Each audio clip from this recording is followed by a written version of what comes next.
الله على خير خلقه محمد وعلى أهل بيته الطيبين الطاهرين، ونسأل الله على أعدائهم من الأولين والآخرين إلى قيام يوم الدين، آمين. إخوتي الكرام، مرحبا بكم. شاهدتم معي في الحلقة السابقة كيف أن أبا بكر يعترف ويندم قبل موته على كشف بيت سيدة نساء العالمين، لأنه يعلم أنها ماتت وهي غاضبة عليه، وهذا اعتراف خطير منه. وبه ثبت أن عمر اقتحم البيت وهدد بضعة رسول الله صلى الله عليه وآله، كما شاهدتم معي في كتاب المصنف بسند صحيح. وفي هذه الحلقة سأزيدكم شاهد آخر على هذه الهجمة من قبل هؤلاء الإرهابيين، ولكن قبل ذلك شاهدوا هذا المقطع. أسماء تسأل تقول: عندي استفسار عن قصة سيدنا عمر وأبو بكر مع السيدة فاطمة في موضوع ورث السيدة فاطمة من الرسول صلى الله عليه وسلم ورضي الله عنهم جميعا، وقصة تهديد سيدنا عمر لحرق بيت فاطمة الزهراء. ما حقيقة هذه القصة؟ هي إذن قصتان وليست يعني قصة واحدة. نعم.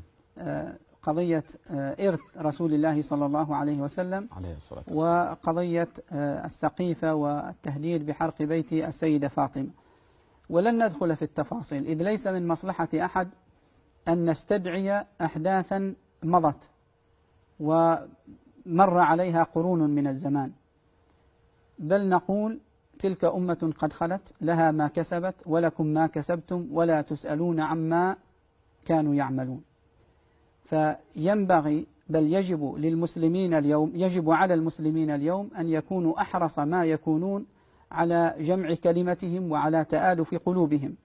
عندما يصل الأمر إلى الصديقة الطاهرة فاطمة الزهراء عليها السلام والظلم الذي جرى عليها، تصير هذه أحداث مضى عليها الزمان، وتلك أمة قد خلت، ويجب على المسلمين اليوم أن تجتمع كلمتهم وعدم التفرقة. إذن الظلم الذي جرى على الزهراء اليوم يسبب التفرقة. إذن ماذا علينا أن نفعل يا سماحة الشيخ؟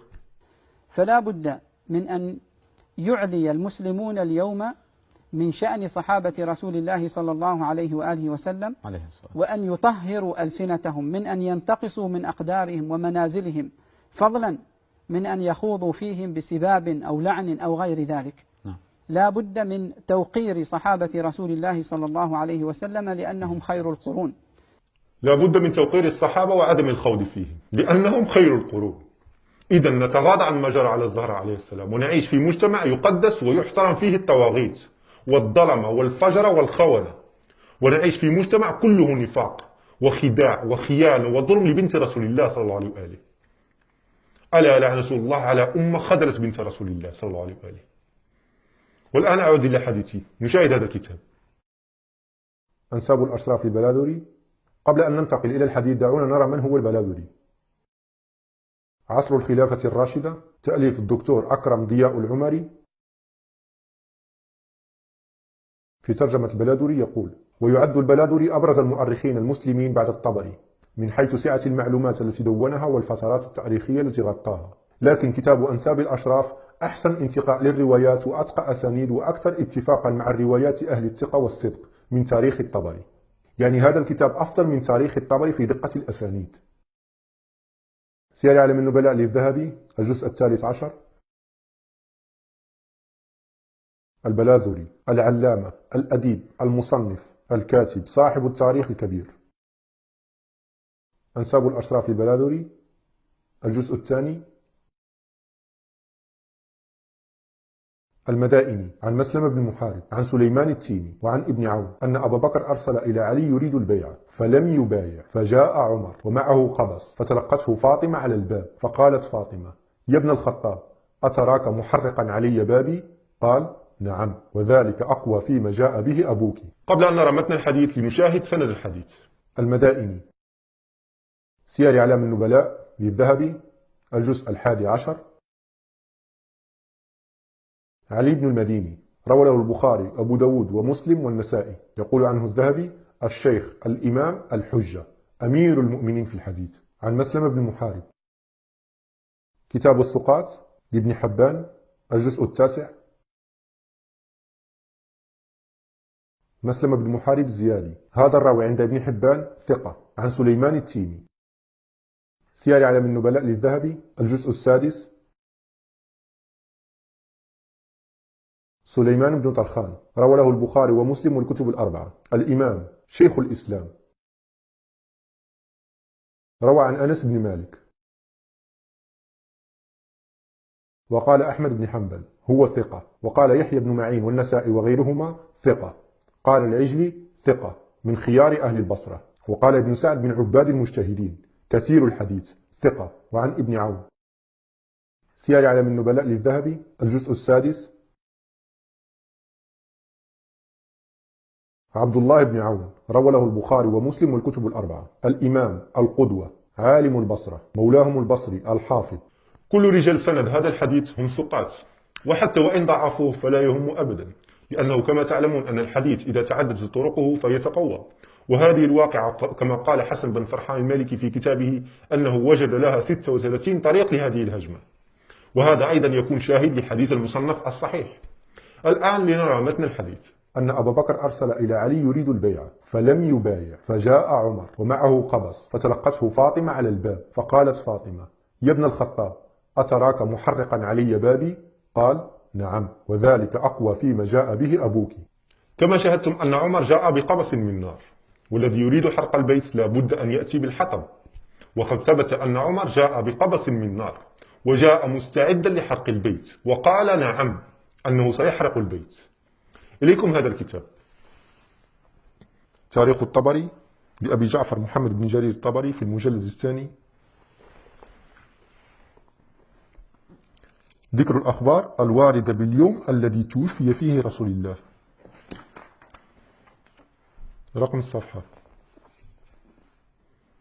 حدثنا ابن حميد قال حدثنا جرير عن مغيرة عن زياد بن كليب قال أتى عمر بن الخطاب منزل علي وفيه طلحة والزبير ورجال من المهاجرين، فقال والله لا أحرقن عليكم أو لتخرجن إلى البيعة. فخرج عليه الزبير مسلطا بالسيف، فعثر فسقط السيف من يده، فوثبوا عليه فأخذوه. قبل أن نتكلم عن مضمون الحديث دعونا نرى السند. نبدأ مع أول راوي. حدثنا ابن حميد. تهذيب الكمال في أسماء الرجال للمزي المجلد 25.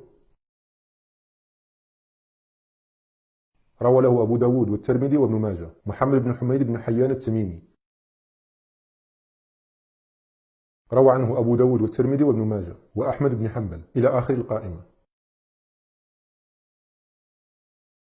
قال سمعت أبا زرعة يقول من فاته ابن حميد يحتاج أن ينزل في 10,000 حديث. وقال عبد الله بن أحمد بن حنبل سمعت أبي يقول لا يزال بالري علم ما دام محمد بن حميد حيا.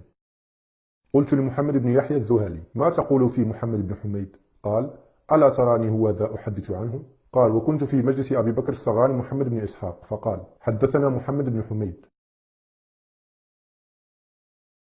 فقلت تحدث عن ابن حميد؟ فقال وما لي لا أحدث عنه وقد حدث عنه أحمد بن حنبل ويحيى بن معين. وقال أبو بكر بن أبي خيثمة سئل يحيى بن معين عن محمد بن حميد الرازي فقال ثقة ليس به بأس، رازي كيس. سمعت يحيى بن معين يقول ابن حميد ثقة، وهذه الأحاديث التي يحدث بها ليس هو من قبله، إنما هو من قبل الشيوخ الذين يحدث عنهم. سمعت جعفر بن أبي عثمان الطيالسي يقول ابن حميد ثقة. حدثنا جرير. سير أعلام النبلاء للذهبي الجزء التاسع. جرير بن عبد الحميد روى له البخاري ومسلم والكتب الأربعة، يقول عنه الإمام الحافظ القاضي. قال ابن سعد كان ثقة كثير العلم يرحل إليه. وقال ابن عمار هو حجة كانت كتبه صحاحا، فإذا حدث أي كان يشبه العلماء. عن مغيرة. سير أعلام النبلاء للذهبي الجزء السادس.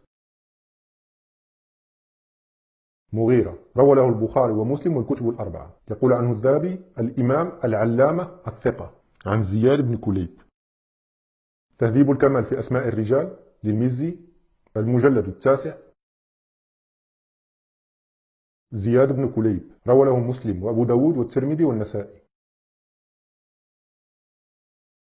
قال أحمد بن عبد الله العجلي كان ثقة في الحديث. وقال أبو حاتم صالح.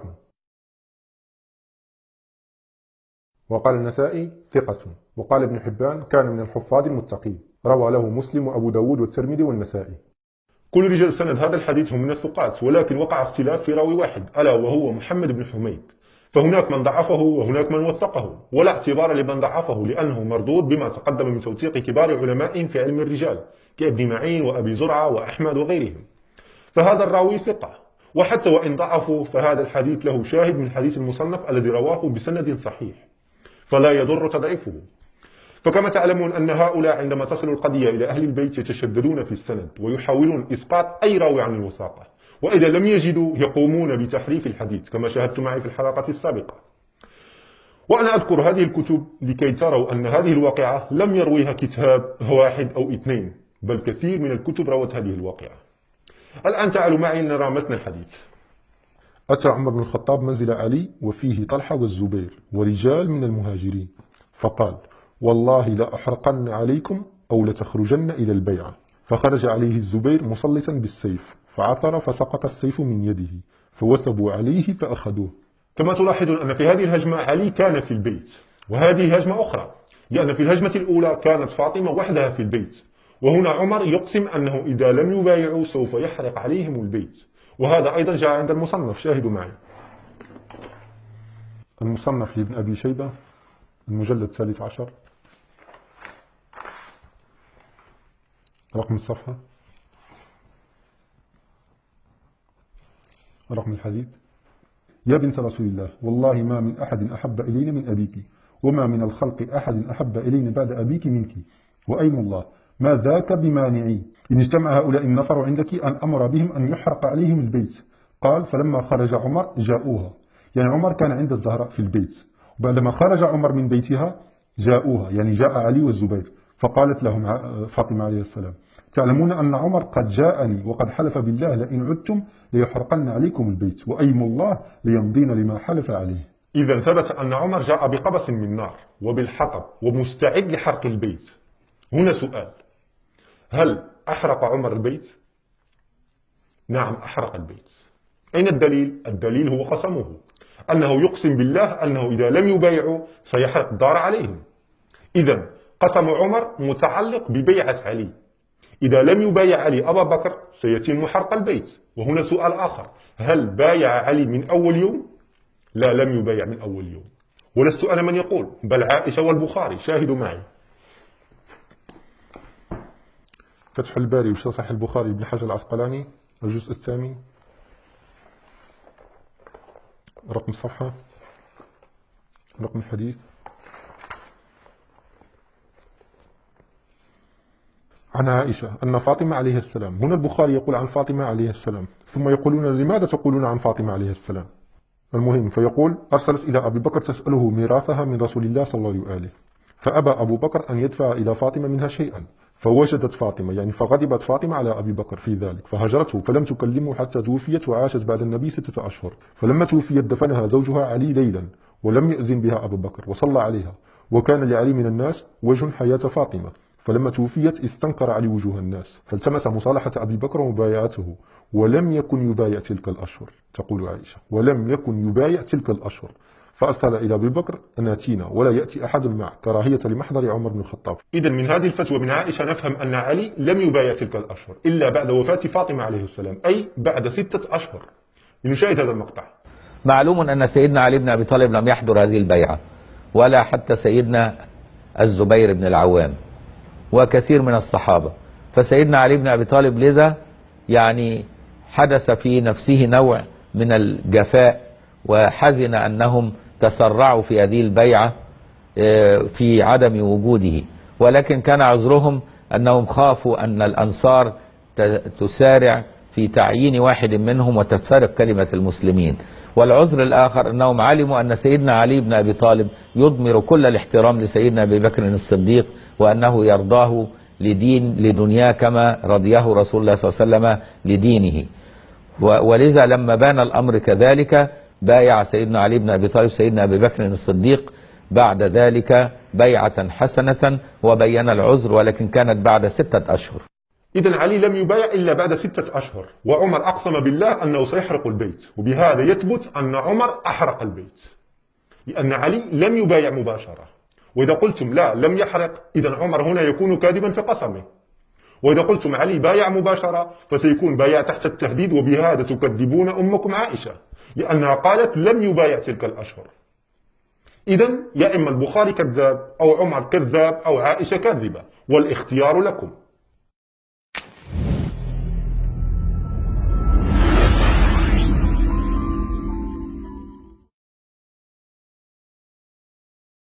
ثم بعد كل هذا يقولون من أين يأتي الإرهاب؟ هؤلاء هم رمز الإرهاب، لم يراعوا ولم يحترموا بنت رسول الله صلى الله عليه وآله.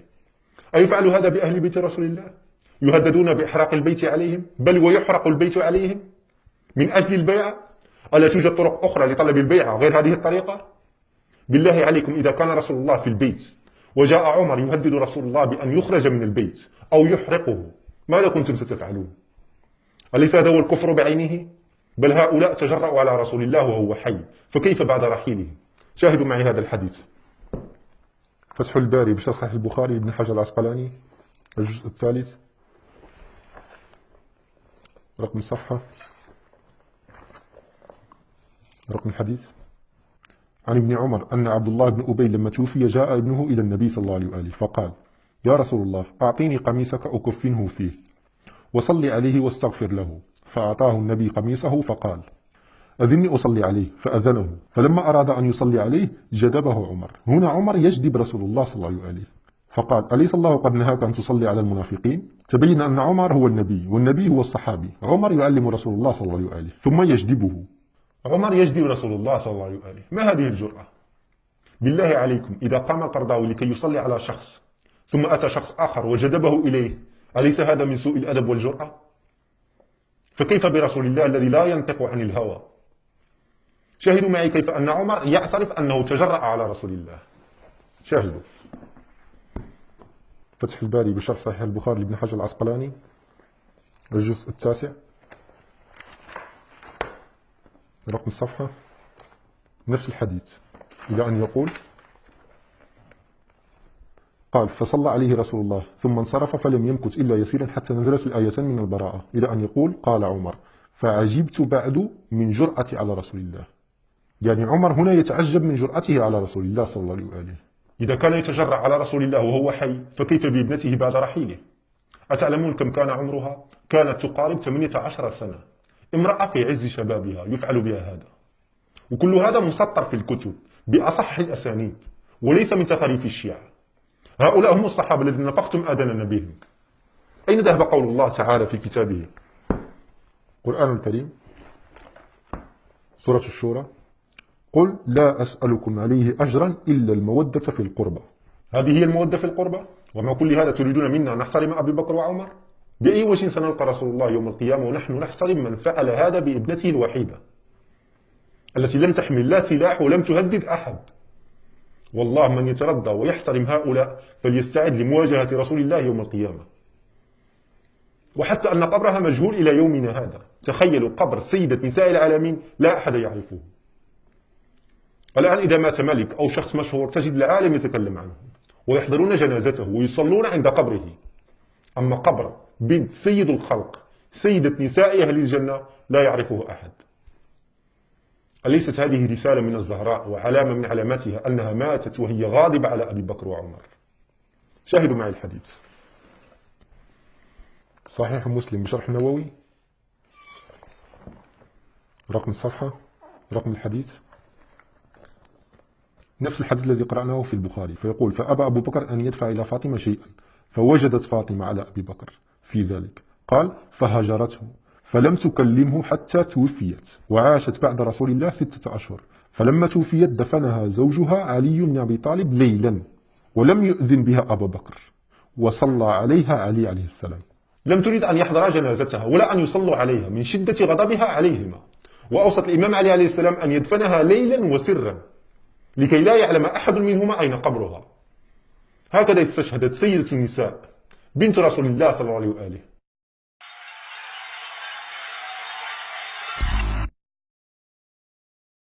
كما شاهدتم مع إخوتي الكرام كيف أن هؤلاء انقلبوا على أعقابهم مباشرة بعد رحيل رسول الله، وبان نفاقهم، أن هؤلاء فقط همهم السلطة والحكم. الآن لنرجع إلى المصنف ونرى النفاق بعينه من عمر. شاهدوا. يقول: فلما بلغ ذلك عمر بن الخطاب خرج حتى دخل على فاطمة فقال: يا بنت رسول الله صلى الله عليه وآله، والله ما من أحد أحب إلينا من أبيك، وما من الخلق أحد أحب إلينا بعد أبيك منك، وأيم الله ما ذاك بمانعي، يعني حتى وإن كنت أحبك سوف أحرق بيتك. ما شاء الله. إن اجتمع هؤلاء النفر عندك أن أمر بهم أن يحرق عليهم البيت. يعني عمر يموت في حب فاطمة، ومن كثرة حبه لها أنه سيحرق دارها. يا الله على هذا الحب. شاهدوا هذا المقطع. يعني هذه القصص حقيقة يعني هي اللي دغدغت المشاعر، يدغدغون مشاعر الناس بأمثال هذه القصة، وهذه قصة مكذوبة باطلة. وجاءت رواية ضعيفة عن زيد بن أسلم أن عمر بن الخطاب وأبو بكر لما ذهب إلى علي ولم يبايع في بيت فاطمة، حتى لا نكون يعني كتمنا شيئا من ذلك، أنهم جاءوا إلى علي فكلم عمر فاطمة بأدب. هذا العلامة يقول أن عمر كلمها بأدب. ما شاء الله على الأدب. الآن سأكمل المقطع وشاهدوا كيف أنه يتمتم ويخجل أن يكمل الحديث، وبقى ساكتا وتمنى أنه لم يأتي بهذا الحديث المخزي له. شاهدوا. وقال: يا ابنة رسول الله والله ما من أحد أحب إلينا بعد رسول الله منك. زين، فمري هؤلاء فليبايعوا. طيب، أو أحرق الدار على من فيها. قالت: أو تفعل يا عمر؟ قال: نعم. والله عار، حتى التلفظ بها عار. هل من الأدب أن تقول لامرأة أنك ستحرق بيتها؟ أين عقولكم؟ لنشاهد مقطع آخر من تكفير يقول نفس الكلام، ولكن هذا لحنها بنغمات أخرى. أرجو أن تدققوا في كلامه جيدا، لأنه سيعترف باعترافات خطيرة جدا، وسوف يقرأ الحديث الصحيح الذي في المصنف. شاهدوا. لم يحضر علي بن أبي طالب بيعة أبو بكر الصديق. لما صعد الآن أبو بكر الصديق بعد أن بوي عليه يخطب الناس ويتكلم، من حب أبو بكر الصديق لعلي بن أبي طالب ماذا قال؟ اسمع يا شيخ، هذا في السنن الكبرى للبيهقي. طيب، هذا الكلام الذي ستقوله سأقول الآن سيزعجهم ويزلزلهم جدا. استعدوا يا شيعة لهذا الزلزال الذي سيزلزلكم، وها أنا أتزلزل. لما قعد أبو بكر الصديق رضي الله عنه على المنبر نظر في وجوه القوم، هذا بعد أن أصبح خليفة المسلمين، فلم يرى عليا. شوف، كان يتفقد من؟ علي بن أبي طالب. فسأل عنه: أين علي بن أبي طالب؟ ما شاء الله، مسكين أبو بكر، كم هو حنون. كان يتفقد وجوه الناس ولم يرى وجه علي. يا مصيبتاه. ماذا فعل أبو بكر الحنون؟ فسأل عنه: أين علي بن أبي طالب؟ فقام ناس من الأنصار فقام ناس من الأنصار فأتوا به. طيب، ماذا؟ فأتوا به. يقول فأتوا به. ما معنى فأتوا به؟ يعني جاءوا به مكرها. لم يقل فأتى معهم، لا، فأتوا به. لهذا أقول لكم دققوا في كلامهم جيدا، لأن هؤلاء محترفون في تلميع الكلمات. فهناك فرق أن تقول جاء مع الشرطة، وفرق أن تقول الشرطة جاءت به أو أتت به. يعني الشرطة أتت به مكرها. لماذا مكرها؟ لأنه أبى أن يبايع أبا بكر حتى هددوه بإحراقه. سيقول وهابي الآن: لا، هذا ليس بصحيح، لم يأتوا به، بل هو جاء معهم غير مكره. طيب، لنعيد القصة من الأول. شاهدوا هذا الكتاب. العقد الفريد لابن عبد البر الأندلسي، الجزء الخامس.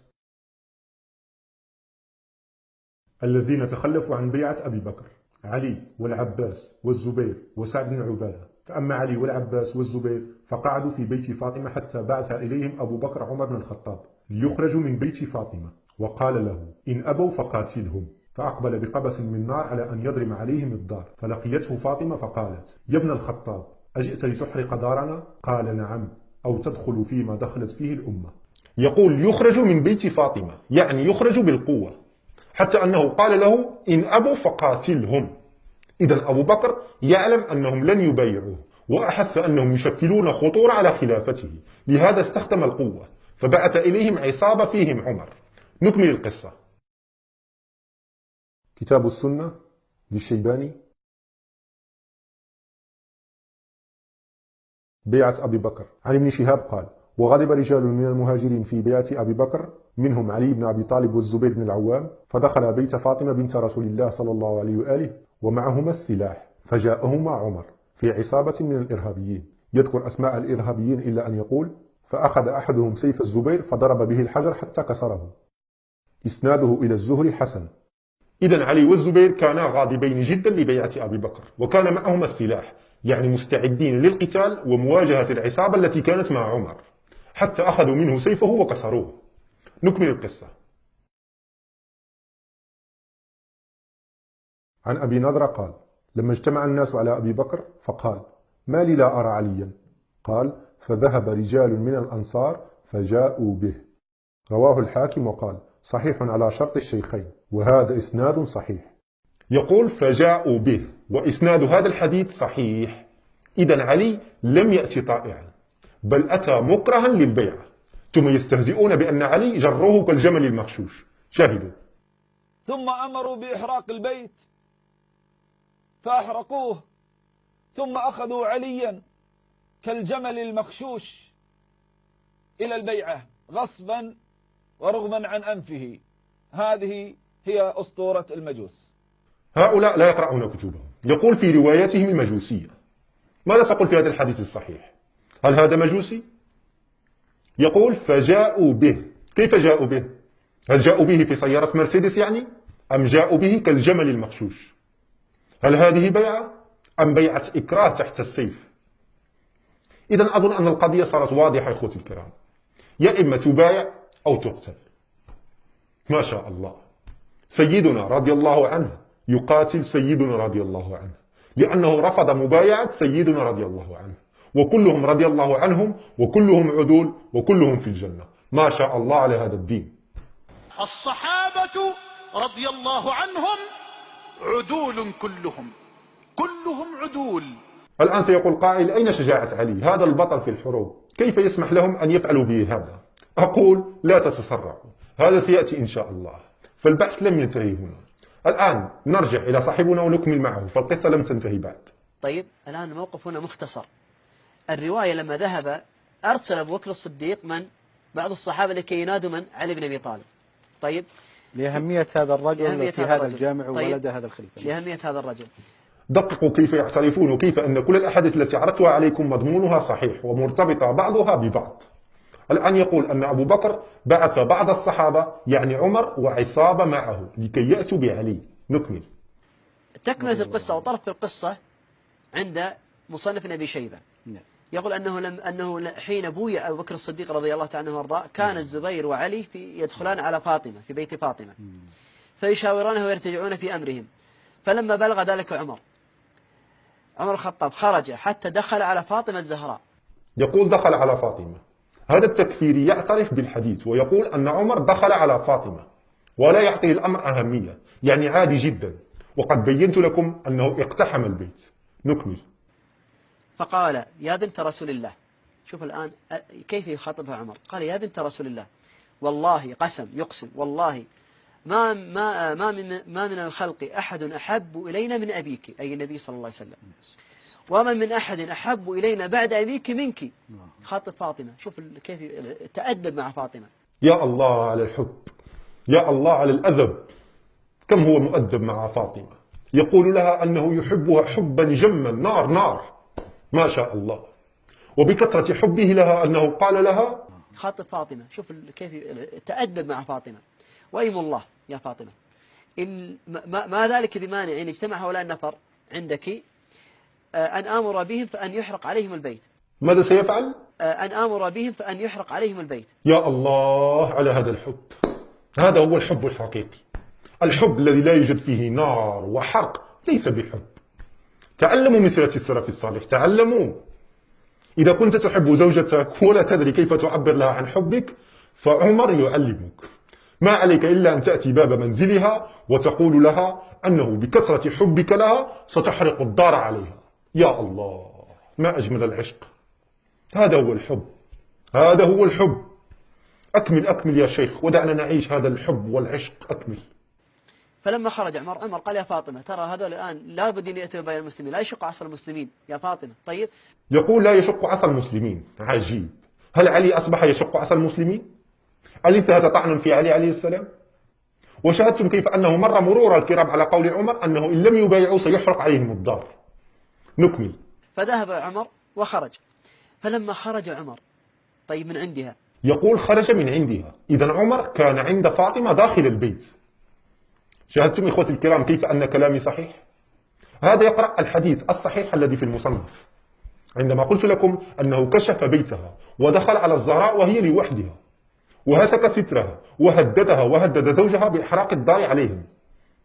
نكمل ودققوا في كلامه جيدا. خرج عمر طيب من عندها، جاءوها فقالت تعلمون عمر قد جاءني، أنتم تعلمون يا علي والزبير، طيب وقد حلف بالله لئن عدتم ليحرقن عليكم البيت وأيم الله ليمضن عمر، ترى جدي ما عنده يعني.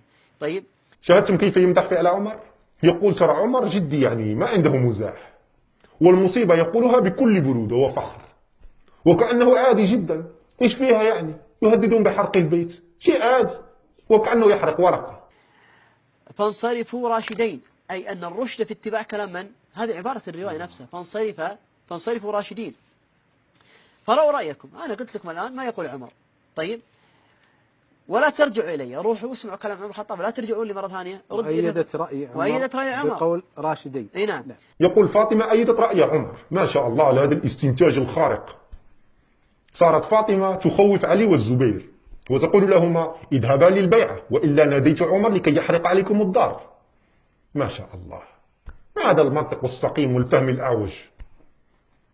عمر جاء بعصابة ومعهم النار والحطب وهدد فاطمة بإحراق دارها ودخل عليها بدون إذنها وهتك حرمتها، ومع كل هذا تؤيده.